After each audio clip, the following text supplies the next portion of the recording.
Hello, and welcome to the Swift Talk. I'm Kate, the Swiftie. And I won't do it. I'm not so swift, Sam. You will. You will. Sam, Kate, we got a rapid fire because there is so much going on. let's go. So we'll start with closing the circle on something that we've talked about. The Blake Lively lawsuit. Finished? Dismissed. Dismissed. Justin Baldoni and Waystar's claims have been dismissed by the judge. The lawsuit against Blake, Ryan Reynolds, the New York Times, and I think Blake's publicist. Mm-hmm. All dismissed. All dismissed. They have until, I think, June 23rd to amend them, but I don't think they've got much to go on since their lawsuit just got tossed. You know what? It's, cut your losses. Leave it be. I mean, it's telling. It's telling. I think, like, Blake has taken a beating, and, like, she's lost her friends, like, she's lost her reputation, like, they've really come for her. Hey, you know who else lost their reputation and their friends? Taylor. Taylor. I think she also may have lost Taylor in this battle, too. Probably. Yeah, you better show them your text, but only these texts. Yeah. But to have a judge say this has no merit boots it out. Her case is still going strong, though. Interesting. Which is Yeah. the whole Defamation, defamation, sexual yeah. harassment, standing on her convictions. Eventually, she's going to do a documentary on this, and eventually she's going to, like, reclaim it, and she'll have her own reputation moment. Mm-hmm. But wild. That came out, I think, yesterday. If you're watching this, it came out Monday. Yeah, that's some crazy gossip, girl. Yeah, crazy gossip girl. Serena van der Woodsen lives for another scandal. While all this is going on, Taylor and Travis have been spotted out and about. Again? Again, they were at a wedding. Not Congratulations to... theirs. Travis's cousin. Oh, Travis's cousin. Travis's cousin married Taylor Swift? Yes. Cool. Yeah, it was very scandalous. Taylor and Travis went to his cousin's wedding. Mm-hmm. And, you know, at first all these pictures start coming out, and I was like, oh, kind of weird, guys. And then the TikToks start, and I was like, here we go. And it's these people being like, ugh, like, what is Taylor doing, taking the focus away from the bride on her day? Ugh, I can't believe Taylor would be going to this wedding. Ugh. And I'm like, wait a minute, you think the bride didn't know? Like, she didn't just Taylor didn't start dating Travis Kelce yesterday. Like, they've been together for a couple of years. Like, hey, like, inviting you to our wedding, we'd really like you to come. And she didn't know what she was getting into with Taylor being at her wedding. Yeah, I also, you know, I haven't been to all the weddings, but I've been to several, and I don't usually just wait in a vacuum of silence until the bride and groom show up, and then that they're the only person I interact with. Like, you talk with everybody. You talk with drunk cousin Phil. You talk with Uncle Ellen. You talk with Steve the dog. You talk with whatever's at the wedding, and then you engage with the bride and groom, or the bride and bride, or the groom and groom. I think those are the only options outside of Mormonism. And yeah. I mean, sometimes you make up Stealing a the story focus. about being married to somebody else. Like, you never know. Also, shame on you if you're at the wedding and you're like, let me TikTok this person at the... No, be in the and, like, moment. all these pictures are coming out. And so Swifties who have no patience for that were like, you're right. Such a distraction. If Taylor was at my wedding, I'd be so mad about the distraction. I mean, how am I supposed to marry my husband when I could be becoming best friends with Taylor? Like, wow, that groom is such a distraction. Like, Swifties kind of ran with the narrative where we're like, all right, you think this is a distraction? Like, This was a starter husband. Okay. Taylor's the finishing husband. Taylor's the best friend. Husbands come and go. Jeez, girl. She wants to be part of the family. Yeah. And so Taylor Swift Styled, it's a book we have here. It's an account I follow on Instagram. She made the observation that, like, Taylor does wear a lot of the same looking outfits when she goes to weddings.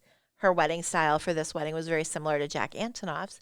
And her theory is that Taylor is dressing the same, so she's kind of at any wedding. Like, she's not taking any focus away from the bride. Like, any picture of Taylor at a wedding is a picture of Taylor at a wedding. Like, she's not wearing anything like, oh my God, I have to own it. She's got this formula. It's like a light blue dress with flowers, heels, almost like the exact same jewelry.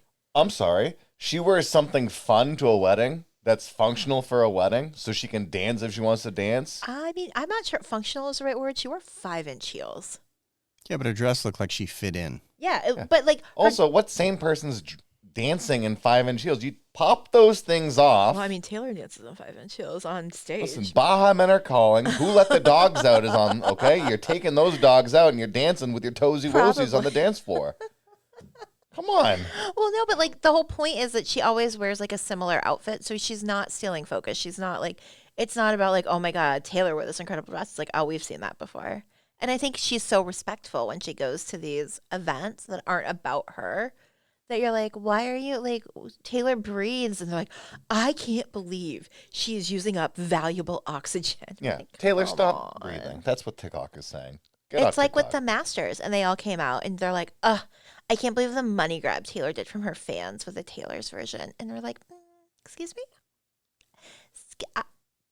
You want to give me a full like repress of every album I've already bought a Taylor's version of, every album possible? I will buy it. Here's my credit card number. Here's my shipping address. You can send it to me whenever you feel like it. Like, here's my money, Taylor. I'll buy the cardigans. Sign me up for those too. In fact, I'll take the CDs. I don't have a CD player or a record player. Cassette? Why not? Like, I can spend my money how I want to spend my money. Taylor's not. Yeah, it takes money to make money. So she's now made enough money that she can actually make money. It's like a Kickstarter campaign, as I keep saying. Like, you know, we bought Taylor's version. We went to the Eras tour. We bought the merch.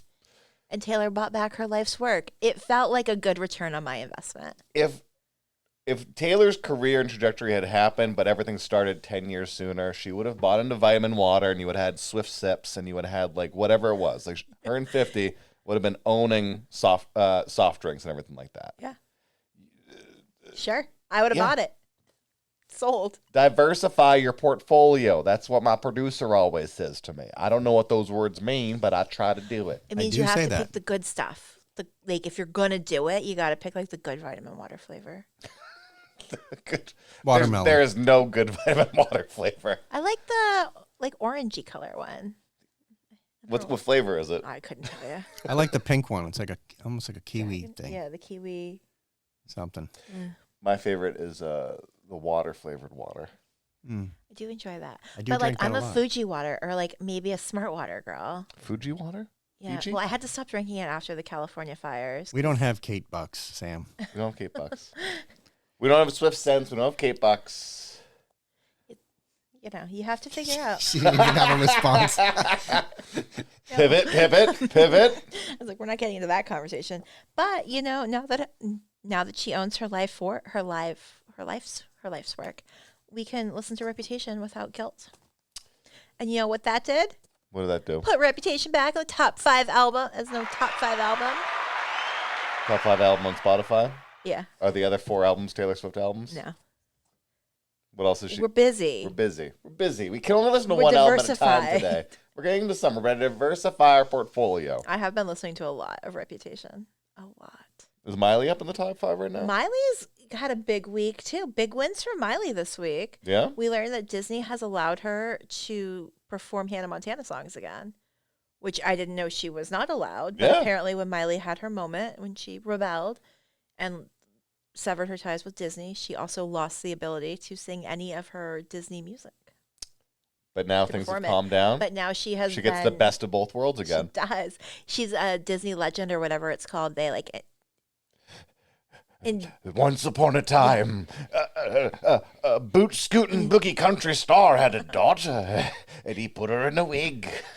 So you could say that like Miley earned her reputation back. yes, What a reputable week we're having. what a week, a month. So like it's COVID time, It's a good so- time to be a girly pop. Good time to be a girly pop. Good time to be a girly pop. Okay. George Clooney was at the Tonys because he was nominated. For ER? No, for Good Night and Good Luck, Oh, right. which is I think airing live on CNN or aired live on CNN. Mhm. And they were talking to him about the kid. He was with his wife, and they're like, you know, the kids. And he's like, oh, my kids are so funny. I'll have like Robert De Niro at the house. And they're like, who's this? When do we get to meet Taylor? Like, who's this guy? And he's like, you know, I'm not cool enough. Like, my friends don't care. They have no idea. They don't know. But like, when I become friends with Taylor Swift, then I will be cool. Well, I mean, okay, Robert Downey Jr., who, you know, I I know his full name. I can say that. If you look at his career, he had a strong 10-year stint and then a 10-year off and then a strong 10-year stint. And now he's kind of in that, it should be the 10-year off period. Like Iron Man with Favreau till his retirement blew him up. And then Disney's like, let's cash in more. And they tried to do Doolittle and that did not work. Doolittle did a lot of nothing. And now they're bringing him back into it. Before that, it was like when you had early day RDJ Jr. going into the movies, and then he did SNL for a bit. It was The Dip, and then it was kind of going back up, and then it was The Arrest and everything. I mean, Kiss Kiss Bang Bang, great movie, but that was like his almost reclamation movie. And then he did Favreau. He's supposed to be in that 10-year. Taylor's kind of going into that 10-year gap too, of being like, now I have to just relax for a bit and become less popular, and then I'll blow up again, and everyone's gonna know who I am. And then that's the ebb and flow of time and fame. That's how he's doing it right. Don't let everyone know who you are. And then everyone knows who you are. George Clooney was a Batman. I was like, trying to connect those dots. Yes, George Clooney was a Batman. He also does a lot of commercials overseas that we don't see on regular television. Very true. That's Very true. true. A lot of actors do that, actually. And when I'm overseas, I see him all the time in everything. He is also a trophy husband, Yeah. To a doctor. lawyer, civil rights, human rights lawyer, Yeah. Doctor of law. Juris Doctorate. And then I think we finish out our Taylor news segment with, I love the podcast Diary of a CEO.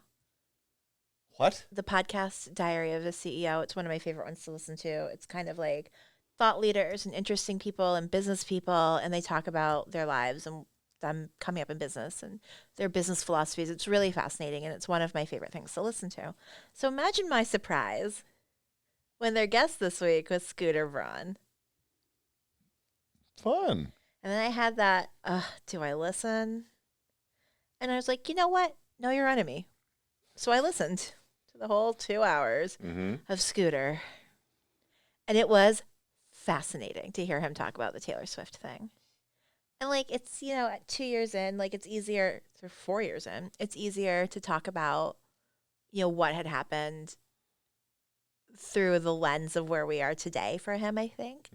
But he was like, yeah, I went through this. I bought Big Machine. I was really excited. Like I called a couple of the stars. I talked to Thomas Rhett. I talked to this person. And I was like, hey, Scott Bruschetta, like send over Taylor's number. I'm really excited to like figure this out. And he then backtracks and says, I've met her maybe 3 times. One time we were at a party. She invited me. Like we had a great time. A couple other times. And then I started managing Kanye and Justin Bieber. And I knew she didn't like him. But like, okay. And the arrogance of this statement, I was just like listening to it. And I was like, you didn't know that the man who has tormented Taylor for a majority of her career, who you managed and co-signed his bad behavior for, you weren't going to get painted with that brush of I didn't know why we ridiculousness? shouldn't like him. I had to Google him. I had no idea any of these things. So he goes, and then the Tumblr post came out, and I was so shocked. And I was like, you're a smart man. Like, you built up a business. Like, and it was fascinating to listen to his story and listen to how he became and like what he did and his hustle. I was like, you are a smart man who is so incredibly dumb right now. Because you can't say, like, with that whole Kanye thing and even the Justin Bieber stuff, that you had no idea that Taylor was going to have a problem with this.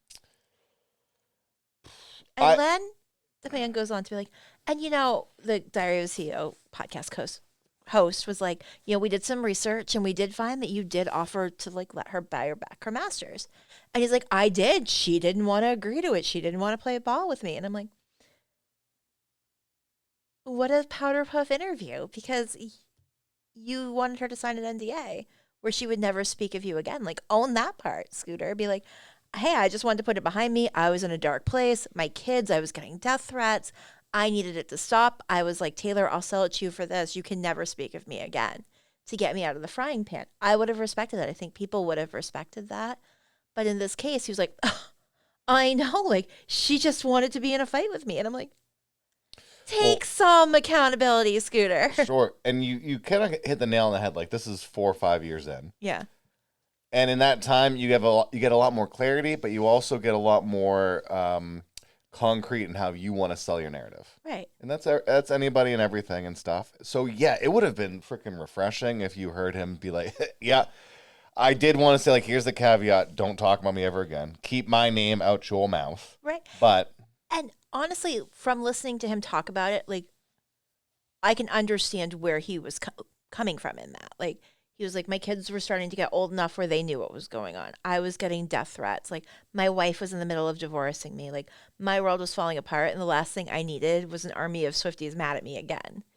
I get that. That's reasonable. If he had said that and had a little bit of ownership there, I would have had a very different take on this part of the interview. And I'm sure the last thing Taylor needed was another man telling her what to do. Exactly. So I was like, Scott, you really missed the mark on every part. His name is also Scott. I was like, he doesn't want to be Scooter. He wants to be Scott now. hold the presses. Scooter Braun's first name is Scott. Yeah. New podcast idea. We find out other people that go by different names that we've been saying for years and what they really want to be called now. I'm Scott now. I'm Scott. I feel like that should be in the NDA, is no one calls him Scott ever again. No, he wants to be Scott now. No, that's global NDA. We no longer call him Scott. Taylor's like, nope. So then he was just like, yeah, and she recorded her master, so it wasn't a bad investment when I sold it. And I was like, sure. Say what you need to say. But it was really like, I always find these interviews fascinating with these very like power, like Michelle Obama's done it. Like, they're really fascinating, and to see like people tell their story from their perspective when you know part of the story. I'm always interested to see who comes at it with a bit of humility and like can admit their wrongdoings, and who is like, nope, I'm still not ready on that. And he did admit to some things on that podcast, and I was like, all right, this is promising. And then we got to the Scooter or to the Taylor part, and I was like, well, there's 2 hours of my life. Amen. So I listened, so you don't have to. There you go. Thank you for listening for us. Thanks. You're welcome. What? And then, speaking of listening, do you remember what song we're doing? Carolina. Close. Yes. Carolina, but not quite that bluesy. I'm sorry. I feel like the outcast in this group right now. Oh. There's no roses for me. Just thorns. Mm-hmm. Maybe some brush. Do you remember why we're listening to it this week? Because on this podcast, we listen to all Taylor music. Why are we listening to this week? Because last week's song "Guilty as Sin," we saw Seeds. She used that. Oh, seeds like flower seeds, like roses. One might even call it a Easter egg. There's no more Easter eggs, Kate. Jason, Easter eggs came before the re-records. They will survive after the re-records. Look, Easter eggs May are like I remind you $5 an egg right of now. the 5 holes in the fence for the Lever era? The look what the you made 5 me do. holes in the fence of Don't let her do it, Sam. Don't let her do it. The so real we're ones. gonna hit pause, and you We're can hit going pause, right into the and we're gonna song listen right to now. Carolina off of one of these albums. It's not off any album. It's a soundtrack. Oh, I thought it was like a You guys don't play 45. your cards right. I'm going to make you do another soundtrack song. Because you really loved all the soundtrack songs we've done. We are theater geeks. We are. What does that have to do with us? This is movies. Oh, yeah. We are theater geeks, though. I think we should go to the song. Yeah, so we're going to hit... Kate, please cut to the song. We're going to hit pause, you hit pause, and hopefully we'll be back after we listen to Carolina. Hopefully.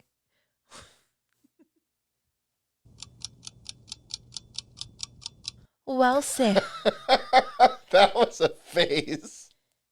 Sorry. That was just like where I already know exactly what Sam's going to say coming forward now. I actually don't. I mean, Okay, what's your kind of? What do you think I'm going to say? Well, judging from the fact that you got all excited thinking it was over and she still had a chorus left. Oh, I have the lyrics in front of me. I knew it wasn't over, but I was thinking, all right, putting the headphones back on. What? She tricked me. What is this? The Pinkertons by Weezer? The false ending? What? If this isn't Taylor trying to get an Oscar, I don't know what would be. Oh. totally an Oscar grab moment. Oh yeah. It has all the formula for a winning moody piece. Uh-huh. It has the Dust Bowl era inspiration, and yet it's fine-tuned for the modern day. Mm-hmm. The imagery of a group of musicians performing around the one microphone, your upright bassist, your banjo, dobro, acoustic guitar, a little bit of a string, and the vocal segment, that image that mirrors the strings. So I'm so glad you brought up the strings, because this song was created only using instruments around that were accessible in the 1950s when the story was set, to give it the authenticity. Are you saying that string instruments weren't around before 1950? No, I'm saying they didn't use anything that came after the 1950s. Like drums Oh. or piano. Or electric. Oh. No, they used... They had electric guitars in the 1950s. Not really. Not really. Not in the marshes of Carolina, Sure, North sure, Carolina, sure, South sure, Carolina. sure, I don't know. It's been a while since I read the book. Didn't have Wi-Fi back then either. That's what I hear. Al Gore hadn't invented it yet. A lock box. So this is a fun, moody ditty. I don't know if we can use the word ditty. We don't say anymore. ditty on this podcast. This is a fun We little put Puff that- Daddy of a. We put that back in the freak box and All Set it right, up. let's Sean Combs this out of our hair. All right, take that. Listen, don't say that in jail now.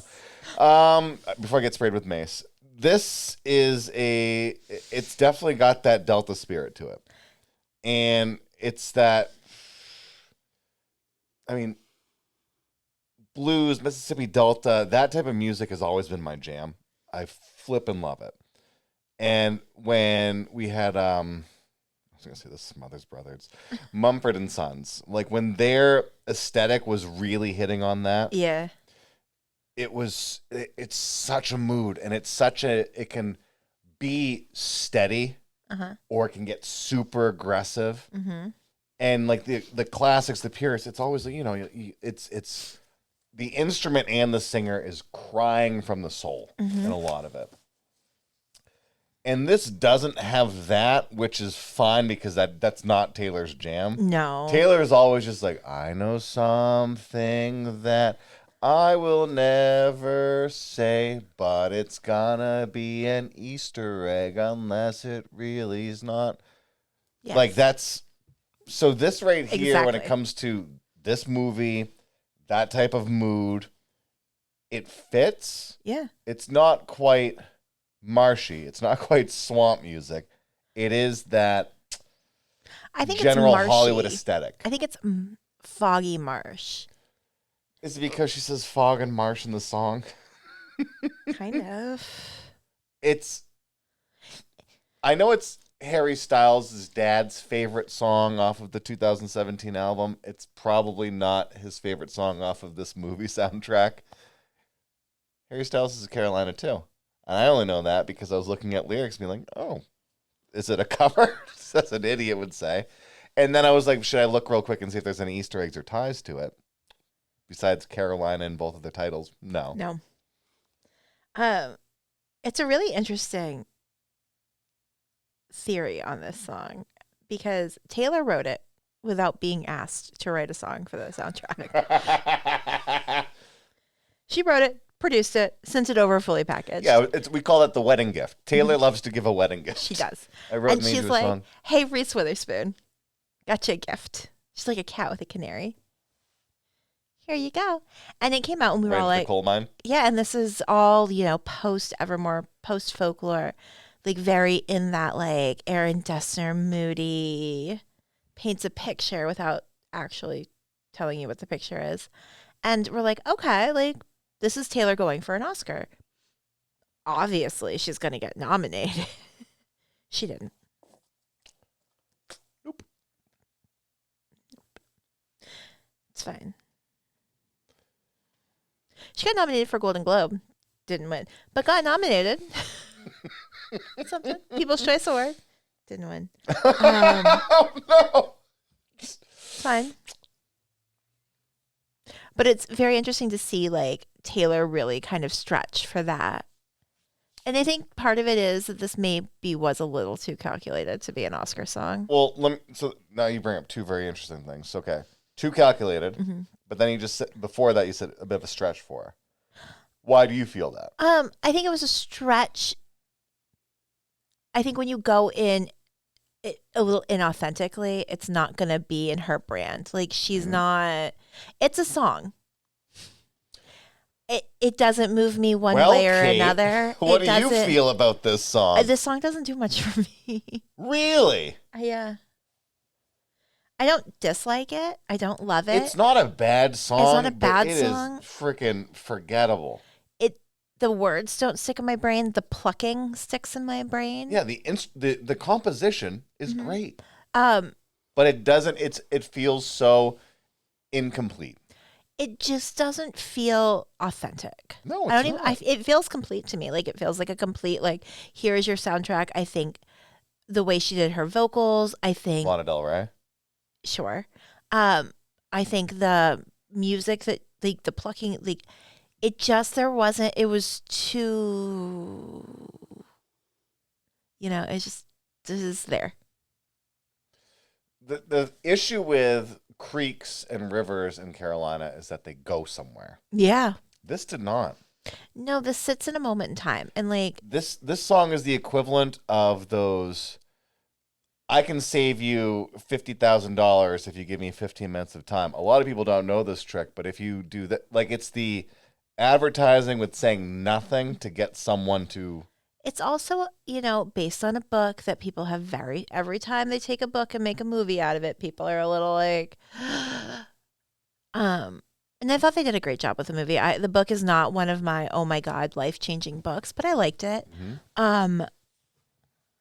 I just don't think that any of the puzzle pieces were right to be an Oscar contender. Sure. It's not strong enough. Yeah, she and Aaron Dessner have done so much more on a whim. So, like, for this to be something that they, like, it felt plotted, I feel like they could do better. This is a... I'm going to say this. You're going to get mad that I say this. It's possible. Fine. But this is the best example I can relate this to. This song feels like the type of song that happens when someone got really high the night before and then made it, and then the next day they're still proud of it. But it's like that. There's some sort of like, we've seen it fail with people, and sometimes it's worked with people. Cats worked originally on Broadway, and that was I'm in a bathroom at a cast house. Let's talk about cats and alien spaceships, and they made Cats the musical, and it worked for Lloyd Webber. George Clinton on Atomic Dog, and they're playing the track backwards, and he starts going over it because he thinks that's what they're playing. They made a good song. This song just feels like I'm doing you a huge favor. I had such a great idea. I wrote this, and now I know exactly who I'm giving it to, and blah, blah, blah. It just, none of it feels good. So I think this song has a time and place. I think the place in the movie where they played it over the trailer, and you see these imageries, and it doesn't overpower the visual.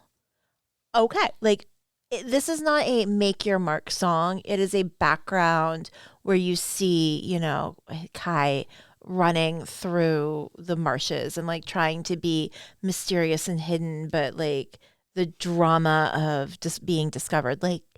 It works as the overlay to the movie to be this is what you're going to see. It works in that. It does not work as a cornerstone song. This is not, when I think about a song from a movie recently, I think about Billie Eilish's song from Barbie. Sure. This and that, apples and rocks. So since I am familiar enough to know that this movie exists because we talked about when it came out. We talked about this song coming out with it. But I don't know enough about the story and what's going on between Taylor and Reese and making of this. Based on what you just said, it sounds like they played a scene for her and said, we want a piece of music for this song, and she wrote this. No, she had read the book. She wrote this. I thought it was really beautiful in the trailer. Because the if teasers it's came her out. trying to run through the marsh and hide, and it's like, where the robes will hide, it seems like so on the nose. It is. It's very much like this is what's happening. And like when you see it as the trailer, it is the perfect trailer music for it. Is this an Oscar song? No. Is this a song that I'm going to put on a playlist? No. But Is it a song I will acknowledge exists? sure. But it is a song that when you did see the trailer when it came out, you were like, this is perfect for this. So it's Does that better as make a sense? trailer piece. Yeah, like, and even in the, like, they played it over the credits. And it's a credit song. Like, it's not It's an end credits for a capstone song of a movie. Mhm. This is not evoking any sort of like, oh my God, that song, nothing else could be that song. It's not a show-stopping number. No. It's okay. Yeah. And so like it has a time, it has a place, it has a value. It just And that place is when everyone leaves the theater. or you see the trailer to get people I excited. do want to know who for Key it. Grip was. I really do want to see who was doing the second location scouting. You say that like you're not somebody who sits in the theater and watches all of the credits. Because sometimes I have buddies that are going to be listed and I want to see their name. Or I'm somebody who, when there are Easter eggs, they actually do have them at the end of the credits. I stay for those. Because guess what? I looked at this whole 5 holes in a fence thing when this song's starting up. I'm like, and this is going nowhere. And I found out that is an actual, like, you guys use as a joke now because you got all excited about a photo of a fence with 5 holes in it. And you're like trying to figure out what's in each hole. You bunch of goof troops. You bunch of this velvet con woman of Taylor Swift has you bamboozled, and then you found out you were bamboozled. You're like, hey, isn't it fun to be tricked sometimes? Oh, you got us good, Mama Swift. Yeah. The 5 holes in a fence theory, when you said that, made me think of like, the 5 pillars of being a fan. And then I realized it was the con and it was a joke, and how you all were like, and we love it. We're a part of it now. We have T-shirts, and all it does is make me go, this cult is its own cult. Oh yeah, the cult has very little to do with the actual artist Taylor Swift anymore. There was like a video the game. inmates have taken over. There was a video game like messaging board early days that like every time a new person came on and they're like, hi, I'm the first person to, like, it's my first time here. They would send them an image of a pirate holding a fish stick. I was like, enjoy your fish stick. And that became their joke, that every time someone new came in, you'd send them that thing. Uh-huh. And that makes more sense to me than any of this clowning. Like, I feel like as a fan base, very open to the fact that we get more wrong than we will ever get right. But we put on our wigs and our red noses and we clown away. We might actually still be clowning for Taylor Swift's version of Reputation. I the think full whatever thing. Mayan calendar you all going off of needs to be updated. Swiftonian. We created it ourselves. Thank you very much. Okay. The song is fine. The song is fine. It's fine. And it's not that it's easier to bash all these soundtrack songs. It's just that you really hit it when you said it didn't have that authenticity. No, it didn't have that moment for me. And that's when you can see and taste and feel the difference in every piece when it's not that, when it's for something else. Mm-hmm. I think if Taylor were to do something a little more fun for a movie, like if Taylor had done something for the Barbie movie, it would have been a moment. Like, I think, not Shake It Off. I think when she tries to be something that she's not quite fully sure what it is, she misses the mark. And that's what happened here. You know, she was like, I love this book. I'm in my folklore cabin era. What can I could do this because it really fits into this time. And I'm going to write this song for it because this is where I'm at. And like, it'll be perfect. And I'll just send it over to them and it's great. Cool. And they were like, oh, great. Thanks, Taylor. We'll use it for this. Instead of it being like, hey, like, Taylor, have you seen, like, we're doing this? What do you think? I just feel like she had gotten in her head about it. Well, sure, because they have so many people that are like, we have all these strong opinions about you. This is what we think you're doing. This is what we see that you're doing that we don't really appreciate. And the stuff that no one else really knows is like she's coming up with a lot of this on her own. She's improvising it, and she's just like making it up as she goes, and that's what they don't know. But- So the players are gonna play, and the haters are gonna hate. This is also, 2022 it came out. So we're still like very much in our cottagecore with her. Like we haven't had Midnights, we haven't had the Eras tour. We haven't had Taylor's like coming back to pop stardom. So I think this was her being like, okay, this is what they want from me. They want me in this like folksy, haunty, cottagecore. And it didn't really hit. And then she gave us Midnights and we're like, oh, thank you. You didn't like the water feature to the cottage, No, I did not. and that's why there's I'm not a third I'm one. not here for marshes. They're bugs. Not Ticks. for me. Skeeters. But you know what I am here for? Gold. I do love a cottagecore. And you know what song we should do next week?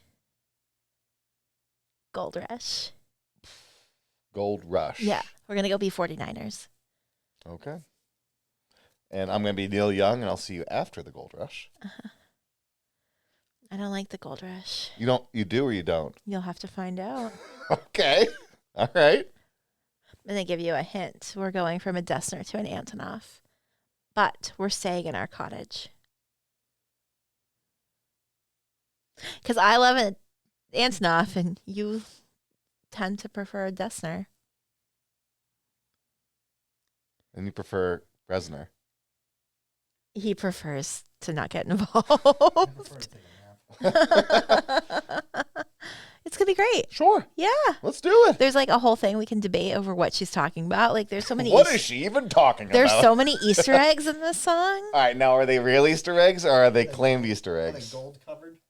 Do they fit through the hole of the fence? The 5 holes. The 5 holes. Maybe we'll talk about the palm trees next week. The Swifty lore. Flames coming out of the side of my face. The Swifty lore. Well, Jason doesn't think Easter eggs are going to be a thing anymore. And I was like, well, Yeah, they're becoming real expensive. that's fine. It's out of season too. It's fine. We don't have to pay for Taylor's versions anymore. Some of us never did. I mean, some of you did. You just didn't know. Oh God. Well, thanks so much for listening. Tell us what your favorite Easter egg is. Share something that'll blow Sam's mind. Yeah. Good luck. If you see anything melting out of my ear during a filming of this, you'll understand that my brain has been melted. Let us know exactly why Kait is correct in all things and why I am wrong in everything else. Let Jason know why his no more Easter eggs theory is absurd. Or your favorite Easter egg, or what Easter eggs we should be talking about, what we've missed. Because let me tell you, these two love an Easter egg. Yeah. If you haven't already, make sure to like, follow, subscribe, rate, review, tell all of your friends. Yeah. Keep on sending in those questions for Kait. Kait loves asking me these questions, and we'll try to answer them. Or, see if you can stump us with a little Taylor Swift trivia or whatever. If you see her at a wedding, put your phone away. Me or Taylor? I liked the shoes she was wearing. I don't know if I could do 5-inch heels, but if you're following Taylor Swift style too, let me know. Like, I got to have somebody to talk about about that. Thanks again for listening. I'm Kait the Swiftie. And I'm Not So Swift Sam. We'll see you next week right back here with Gold Rush. Thanks again.